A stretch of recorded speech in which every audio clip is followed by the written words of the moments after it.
Guys, hey everybody, welcome back to the Soul Garage podcast.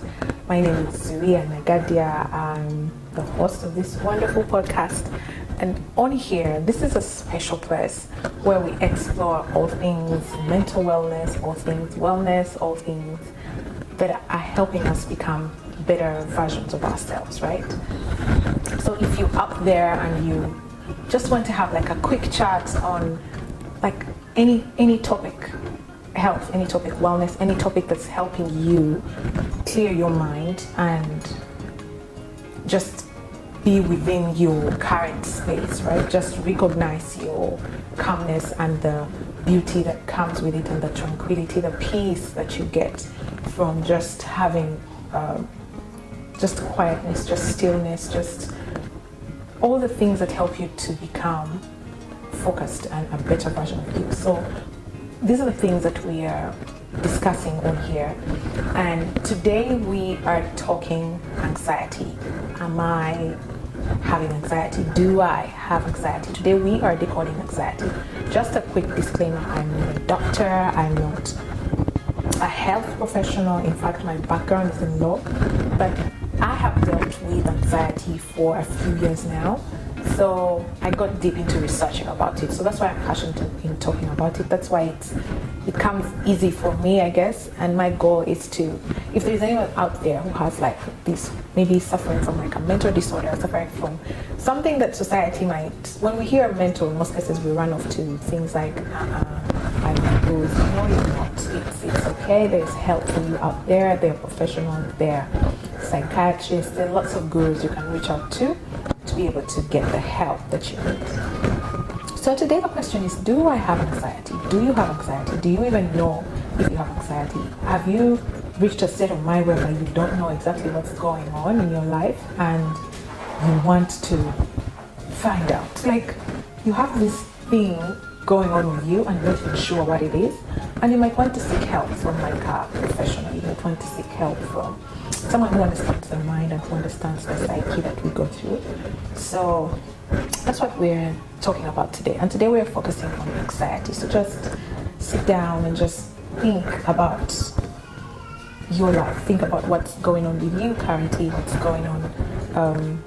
Are you settled? Are you in your right state of mind? Are you able to focus? Are you able to do the things that you're supposed to do without any issues, right?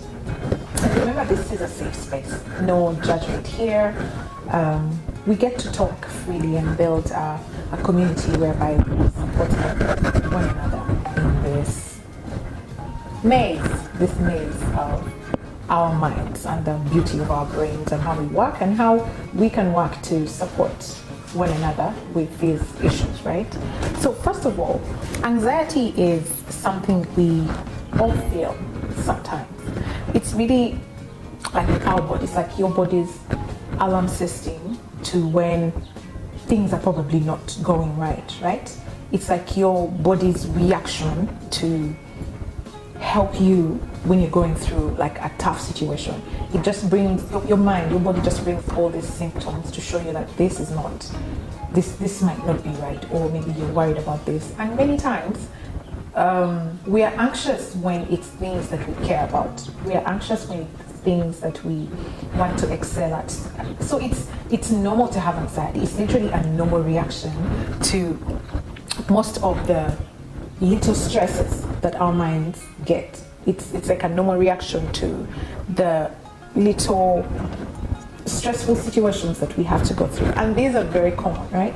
It could be you maybe working on a presentation. It could be you reading for an exam. It could be you excited about something that maybe you're planning your wedding and you have all these things and you don't know how it's going to go. You have to coordinate the caterer, coordinate the music, like you have to go through all these things.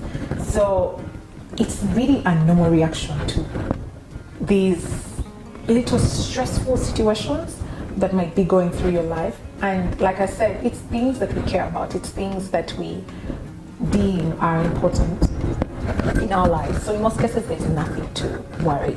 But you want to worry about anxiety when it starts disrupting your life. When you get situations whereby you cannot function normally anymore when you feel like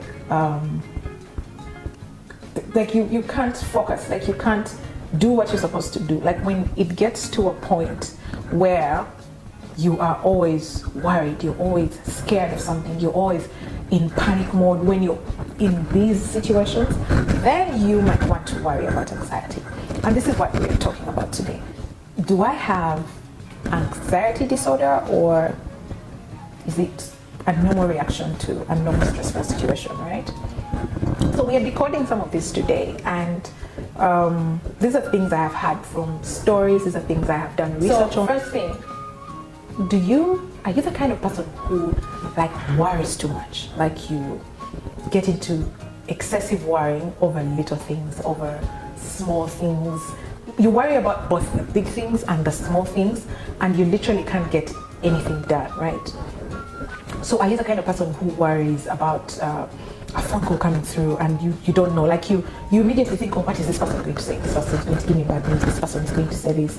Like there is always some form of negativity with what you're doing, with what you're thinking. Are you the kind of person who worries excessively over stuff that you shouldn't be too worried about, right?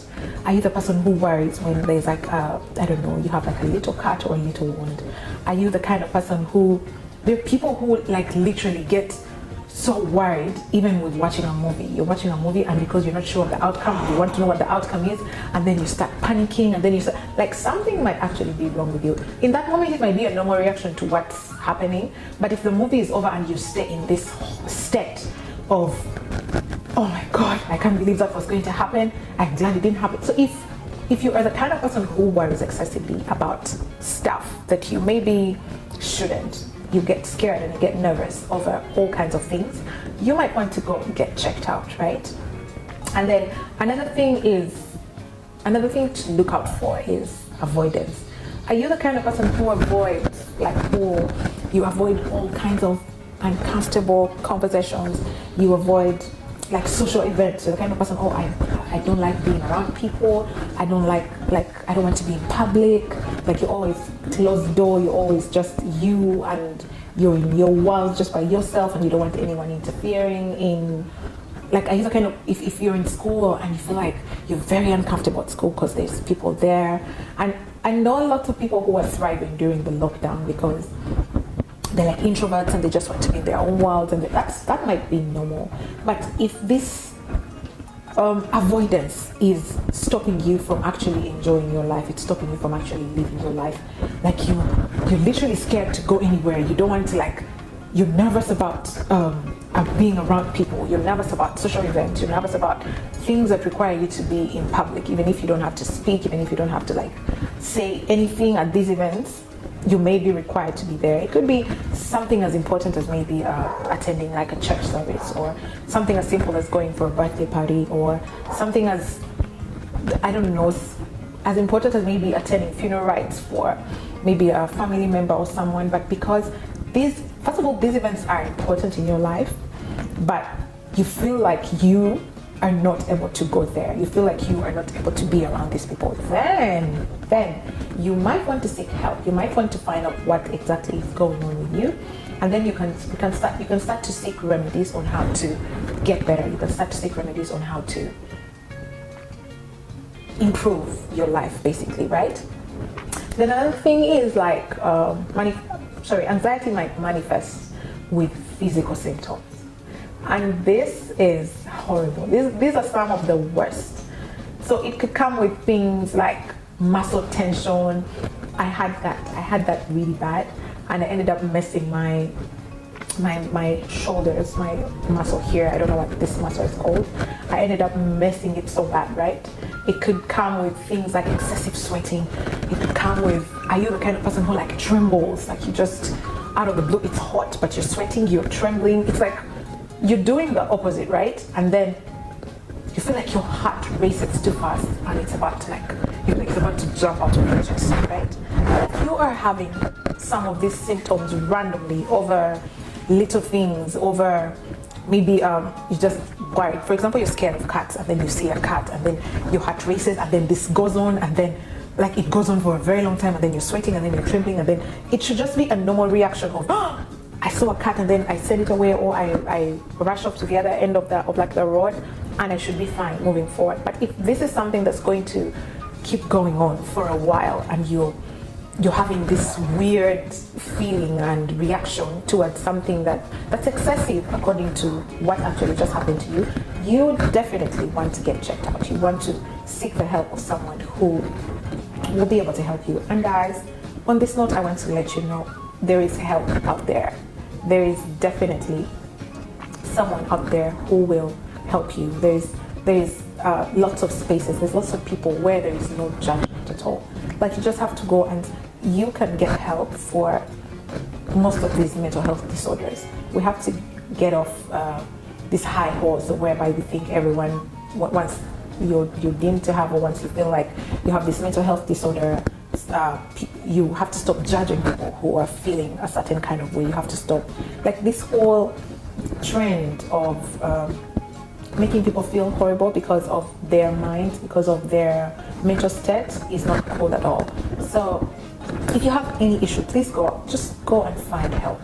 As soon as I get to know places where you can go and people you can reach out to, I'll be sure to put them in the description. So if you're just listening to the podcast, then you might want to go to YouTube, but I'll do my best to put the descriptions, people you can go to, or places you can go to seek for help, in the description, and you should be fine. It's like safe spaces, it's like nice doctors, it's like people who know exactly what they're doing. And then another thing, if you get panic attacks, guys, panic attacks are the worst. Now, most of mine manifested with panic attacks. You feel like your chest is really tight, you feel like you cannot breathe, you feel like you get dizzy, like your vision is like blurred all of a sudden. It can be really, really horrible and scary in the moment. So if you get such panic attacks over small things that should not trigger you. Now, here's the thing. The reason we get triggered is because our minds and our brains are in protection mode. So the role of our brain is to protect us from any kind of discomfort. And while it's doing this, it highlights the discomfort like so brightly. It puts it out there. There's this thing going on in your mind, and there's this thing, there's this person who wants to harm you, there is this, like, it just goes on a lot, and then it starts releasing all these chemicals that get you into a state of worry, right? So if you get panic attacks and you have all these random episodes over small things, sometimes you might not even know what triggered it. For me, knowing what triggers, it's because I know that this attack has not come out of the blue. It's because I know that this panic attack hasn't just appeared out of nowhere. It's definitely something I've either been thinking about, something I've been worrying about, or something someone said, or something I've just seen in like maybe the past few hours. It's usually a manifestation of something that just happened to you.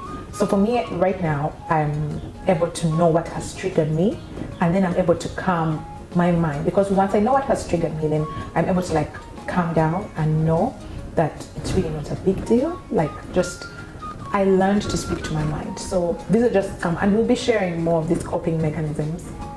In fact, as a matter of fact, in the next episode, we're going to be talking about the coping mechanisms and how you can there's lots of fun ways to cope with anxiety that I've experimented with myself, and they work really well. So they might work for you. But most of it is, and like I told you, my research is on Google. So you might want to try that out. Then another thing is irritability. Are you always irritable? Like, for no reason, you like get ticked off over little stuff, you like get pissed off over small things. If this is you, if you are the kind of person who gets to like people have to walk on eggshells around you because no one knows how you react, no one knows what you're going to say. Like, if you are the kind of person that, and you might not know that people tiptoe around you. I know people like that. I definitely know for a fact there's someone I was talking, we were talking to yesterday, and she was giving an example of a friend of ours who, when anyone wants to, if you wanted to tell her something, it's this thing of, who is going to tell her? You go. I don't want her to blast me. I don't want her to like blow things out of proportion. I want her to like, but she has a problem. I'm not a doctor, I'm not diagnosing her, but if you get irritated over small things and your reaction is like really to just stampede over people, it's like to blow everything out of proportion that it shouldn't be, then you definitely want to find out what's going on with you, because that's not a normal reaction. But not to say that you're cuckoos or anything. You can learn to be more mindful and more present, so that once you feel like a reaction is coming on, you're able to think what's causing it, what's the trigger, and then you can calm yourself down and really react rationally, I should say.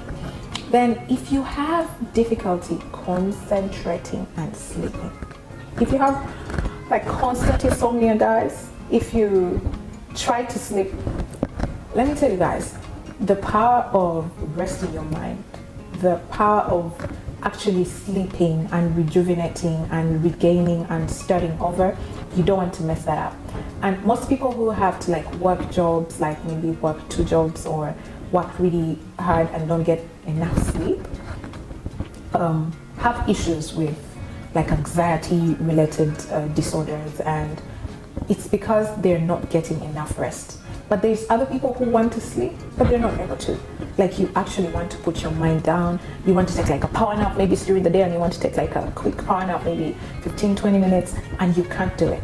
Like, you want to like go to bed at night and sleep, and you're literally awake listening to like the sounds of everyone enjoying their dreams and sleep talking and snoring. And like, if that's you, you want to find out what's triggering you not to sleep. You want to find out what's triggering you not to focus. Like, you have these goals, you have these things that you want to do, you have your goals for the day. So today I want to do this. Now, one of my goals today was to definitely record this. But if I'm always not getting focused, if it's important to me and I'm not focusing on it 100%, and I'm not able to do it and get it done, and my goal was to get it done during the day, then I definitely want to think about what's this stumbling block that my brain is putting right in front of me to make me fail to do this right? So you definitely, if that's you're not able to focus, you're not able to like sleep, you might want to get checked out, guys. And then finally, are you the kind of person who's like always restless? Like, you're not in the mood for anything, you're always feeling like your energy is low, you're always feeling like, I'm not in a good mood, like for no reason really. Like, it's like a constant step for you. You're like good for a few moments and then you're down. Are you that kind of person who's like you're like a buzzkill to like people around you? If that's your state of mind, you might want to get checked out, guys.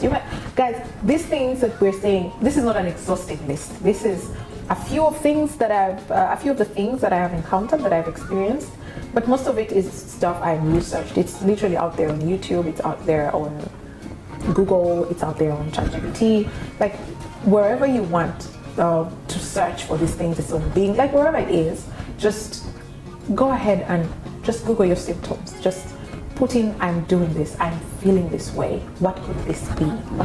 So if anxiety is one of the answers that comes through, then you might want to like seek the help of a professional and start practicing mindfulness and calmness and getting your brain and mind at peace. And these are things you can do. These are things you can do without medication. You can actually heal yourself of anxiety, because it's your brain just playing tricks on you. It's your mind just playing all these tricks with you. And you have to learn to control your mind. Many a time our brains control us into doing things that we shouldn't, into believing things that we shouldn't, because naturally, like I said, the state of mind, what the brain does is just to protect you from all this thing that it might perceive as negative, it might perceive as bad, it might perceive as something that's going to make you uncomfortable. So things like exercise, your brain is like, that might make you uncomfortable, so you fear it. Things like dieting, you're going to be hungry, so it brings all these things that are meant to just protect you, but are instead not helping you at all, right? So let's just learn what our symptoms are. Let's just seek help from a health professional. There is lots of help out there, and there's really no shame. And here is a safe space. You can always come here, chat with me. My email is always in the description. So you can always just send me a shout out, and we can discuss, we can share our experiences. Maybe something I say could help you out in one way or another. So nothing to be ashamed of when it comes to your mental health and your mental wellness. The only thing you have to do is be proud of it and do everything you can to keep it, to keep a healthy mind, to keep a healthy body, and definitely a healthy soul. And this is exactly what we talk about on the Soul Garage podcast. So everything to do with your wellness is right here. So please guys, be sure to subscribe, be sure to hit the notification bell to know exactly when I'm uploading a new video. And then also, if you just want the audio, just go right ahead. Just go right ahead and listen to the podcast. The link is going to be below. If you're not if you're not into video, or if you're driving and you just want to listen, then definitely the podcast is there for you. The audio is there for you. So thank you very much, guys, and I appreciate you so much. From me, Zuria, peace.